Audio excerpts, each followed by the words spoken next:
Okay, everybody, so this year, very, very special halachas. Thank you for joining us. They're beautiful. So this year we have a very unique year, and that is Asar B'Teves Shachal Yois Be'erev Shabbos Kodesh. We have to discuss a little bit about two things. I want to go really into two sugyas. Sugya number one is, what are the differences this year as opposed to every other year? What is, what are the different, are there different halachas? A lot of the olim are asking, can I do this, can I do this? So we'll try to talk about the differences of a tainus that falls on a Friday, a very unusual occurrence. And then we're going to try to get to some of the halachas of a tainus in general. Okay, because there's also negay as well, like every single year. So basically the only tainus tzibur that can fall on a Friday is Asar B'Teves. We spoke yesterday about falling on Shabbos, which it cannot ever do, but the theoretical idea of if it would, how chomer it is. But really the discussion now is that it falls on a Friday. So the question is, how does it work, by the way? Does anyone ever think about what's pshat? How did it happen that way? Right? Samach Chaim, you with me? Yeah. Listen to the following calculation. So the pshat is like this. Really the pshat is like this. The door needs to be open. And so the pshat is like this. On a regular, normal year. Thank you. On a normal, regular year, Mar Cheshvan has how many days? 29. A good guess, eh? There's no poem. Right? They got the English. So Mar Cheshvan has 29, and Kislev has 30. Beautiful. So in such a year, it will come out that Asar B'Teves, which is a regular, normal situation, will fall exactly the same day as Rosh Hashanah. Now, since Rosh Hashanah, as we know, cannot fall on Friday, it comes out that a person would think that Asar B'Teves also cannot fall out on a Friday. But that is not true. Why is that not true? Because... But it's technically coming on Friday, no? So listen to this. Our fixed calendar has 14 types of years. Okay, I don't know how many people have ever cheshbon this out, but there are 14 types of years when it comes to the calendar. Seven of them are leap years. Seven of them are regular, normal, common years. Out of these 14 types of the year, four of them out of 14 result in Asar B'Teves falling on a Friday. 2 in a leap year and 2 in a common year, which basically means not only is it this year, but it's also going to come out in the year 2023, just before Trump gets back in. Excellent. And the next one is going to be when? 2025. Excellent. Wow. Someone's Baruch Hashem following the calendar, looking ahead. Excellent. That's gavaldik. That's beautiful. Okay. You're impressed, eh? You're impressed. We brighten the future. Gavaldik. Okay, let's move on. So, that's the cheshbon, that's how it happened. Now, the Maisa, we're all familiar with the Shulchan Aruch and Siman Reish Mem Tes, that really lechatchila, a person is not meant to fast on Erev Shabbos. Erev Shabbos is not a time for fasting, although fasting is a beautiful thing, but not on Erev Shabbos. You're not meant to come into Shabbos fasting, right? You're not meant to walk into Shabbos and Shabbos to arrive and you're in sorrow and pain, and it's not how it's meant to be. Even sometimes if a yochid and an individual would accept upon himself a fast, it shouldn't be often until Shabbos itself. You'll often break the fast before Kabbalah Shabbos, so as not to come into Shabbos. However, obviously in this situation like this, when it falls on an Erev Shabbos, we have no choice, but obviously we keep the halacha, right? So the basic halachas of a fast day falling on a Wednesday and a Friday makes no nafkamina whatsoever. It's a basic halacha. It doesn't start from the night before, it starts from Alois HaShachar, as we'll explain in a moment.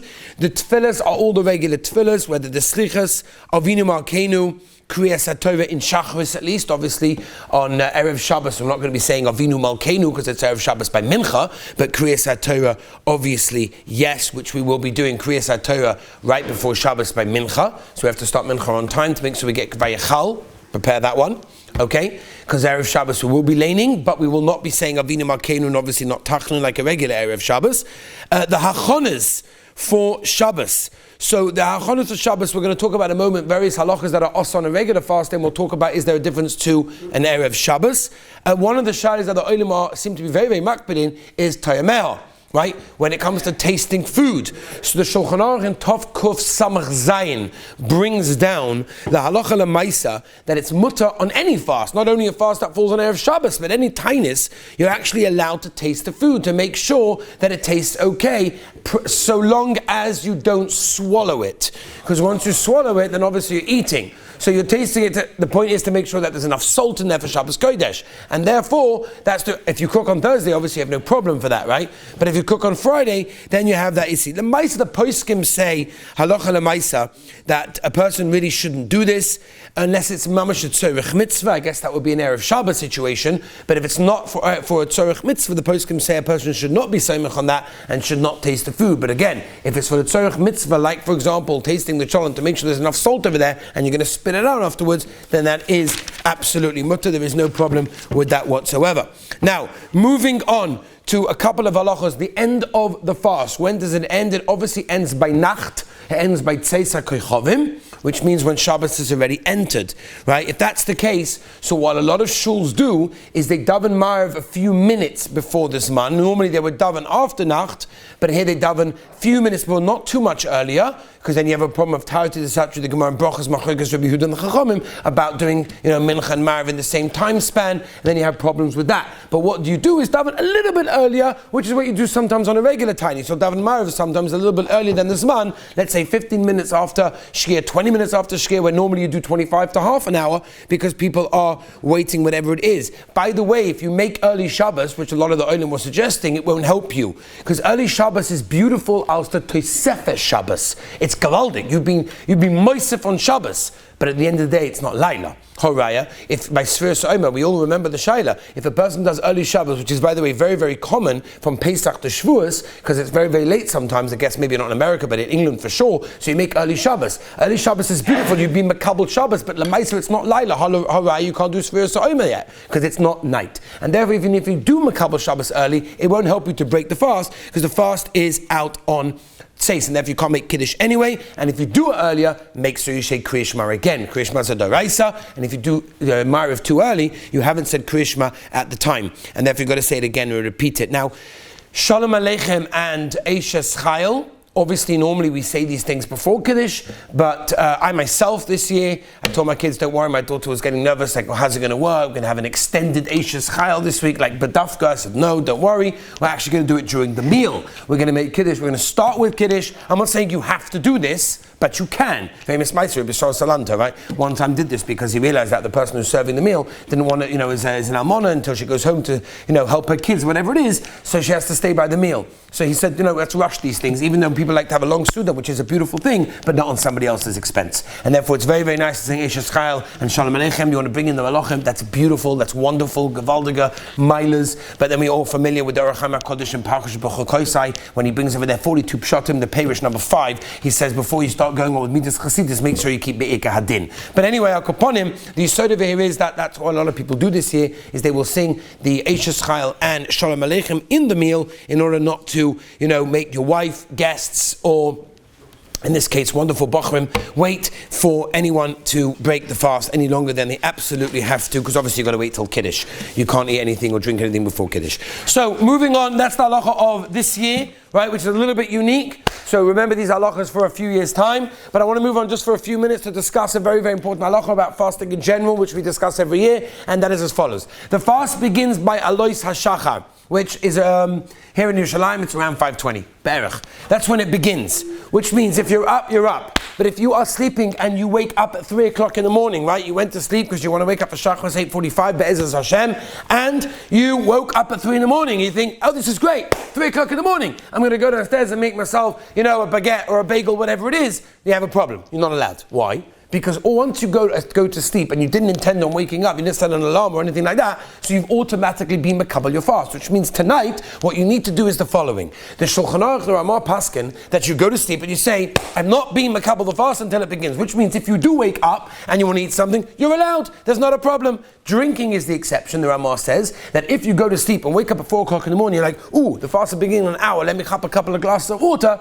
that's not a problem even if you did not make the Tanai. But I suggest that everyone tonight, before you go to sleep, make a Tanai and say, I'm not being Mekabel the Tainis until until it actually begins in that time. Let's remember what we said yesterday, that the Mishnah Berurah says the ikar of the tainis is not the tainis. It's not the not eating. That's not what it is, right? Famous Maisa, right? Somebody comes to the Biskarov and he said, I'm a choila. So we know a choila is potter from fasting. Not that he doesn't have to fast. It's also for him to fast, right? If someone, Rahman Leinu, and this is very negay in this generation, where people unfortunately are taka sick, there are many people who are not crazy sick, but they're sick enough that if they wouldn't drink and they wouldn't eat, it could affect their system, who knows, what it will be, especially if they wait until Shabbos. So therefore it's also to fast. So he came to the Rav and he said, what do I do? I'm a choila. So the Rav told him, absolutely not, you're not allowed to fast. So okay, fine. Came Mincha and he wanted an aliyah.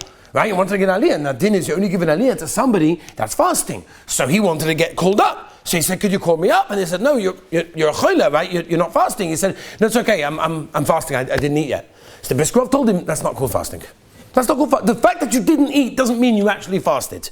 Right? Fasting means, like we said from the Mishnah Berurah, we explained this yesterday, it's the yesod of what the fast represents, is what the Rambam told us in the beginning of yesterday's share, that we mentioned the Rambam, that the whole yesod is a springboard that brings a person to the right place, which is very, very important. The Kaf HaChaim writes famously that a tiny, the Rosh even brings down, the Kaf HaChaim quotes the Rosh also, that a person has to realize, kas, anger, that a person can be masakin, a person can be masakin tefillahs. Incredible. We spoke about that yesterday more by Arichas. And therefore a person has to realize that's a gewaldige day for a person to make sure to masakin various things. The Gemara in Brachas, that Vov, we learned that Daf Yomi not that long ago, just about a year ago, Vov on the base, right? That the ikar of the schar of the tainis is, that's right, that's staka, right? Vav on the base, we learned that. And therefore, a person has to realize it's not just I didn't eat, I was yaitz of the fast, it was kavaldik, right? No, what did you accomplish? What did you do on that fast? That's what it's all about. The Rosh says it's a scholar for tefillah, a person wants to daven for somebody else, daven for someone that needs things, it's a modik azman.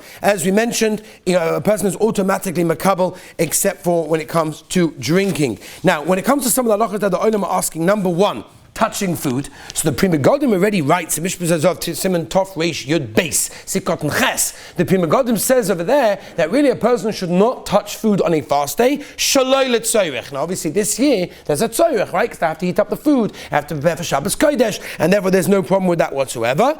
The Magen Avraham also brings down, even though the Elef Lamata is Machmeh, when the Magen Avraham holds you allowed to smell food on a tainis, right? Again, this year Erev Shabbos, can I hurry? You want to smell all the gavaldig food that's coming out, that is absolutely fine, not a problem whatsoever. Having a haircut or shaving, for many people Erev Shabbos, that's a very, very common shaila. What's the din? So me'ika hadin, you are allowed to have a haircut on a fast day. Chacham ben Sina bat Shaul in the Ole Tzion and the Belzadiner of Shammai Gross and Shevet HaKahasi and others held that's not the right thing to do. But if it falls on an Erev Shabbos, everyone will be masking that there is no problem with having a haircut or shaving, whatever you do to prepare for Shabbos Kodesh, that will be fine. Washing, a lot of people ask the Shaila, allowed to do a wash on a tainis. So Rav Elyashiv Zatzal paskin that you are allowed to do washing even on a regular tainis. Obviously on an Erev Shabbos you have another problem because you're not meant to wash on Erev Shabbos on a regular week, but that's a different shaila. I'll call upon in one last thing. Two last things. Number one, music. When it comes to music, so there's Kitzur Shulchan Aruch in Simon Kuf Chav Beis in the beginning, paskins that every tainis that has a connection to Churban Beis HaMikdash, and there's no question that a Asar B'Teves does, it's not roy for a person to listen to music because, okay, in Achanami the whole year we're makel, but at least on the tainis where we're trying to remember Churban Beis HaMikdash, it's not roy for a person to listen to music in that case. And obviously showering, which we know that the minhag is the halacha lemaisa, according to Kamat Uli Gedolei Ashkenazi Gedolim, not to take a hot shower on a tainis. On an Erev Shabbos, the Kovet Shabbos Kodesh obviously is going to be mutter. Okay, so that pretty much is the halachas that I want to discuss. Be'ez Hashem, Rabbi say we've still got time. Mashiach is still calm. The Beis HaMikdash Shlishi, we're going to see coming down from Shemaim in just a little bit of time. Be'ez Hashem, and we won't have a fast. It will be a gavaldige simcha v'yom Be'ez Hashem. But just in case there is a fast, think about the fast. Take 2 minutes of your day to contemplate about what the fast represents, what I can accomplish on the fast, and Be'ez Hashem, the Rebbeinu Shalom will bring us to Beis HaMikdash. Hatzlacha.